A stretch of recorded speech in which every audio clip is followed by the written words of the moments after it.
गीत सुनाऊंगी, तो वीडियो के एंड तक बने रहिएगा। तो चलिए गाना सुनिए। बांस हरिहरा पापा हो कटाई दिहाला, माड़ो छवाई दिहाला ना। बांस हरिहरा पापा हो कटाई दिहाला, माड़ो छवाई दिहाला ना। काहे तू करेला कन्या दानवा, तो बेटी के बिसराई दिहाला ना।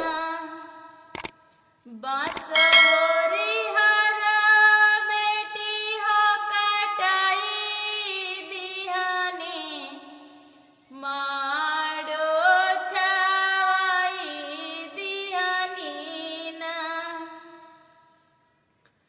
पापा के फरज हमनी भाई दिहानी, तोहरा के बिसराई दिहानी ना। पापा के फरज हमनी भाई दिहानी, तोहरा के बिसराई दिहानी ना।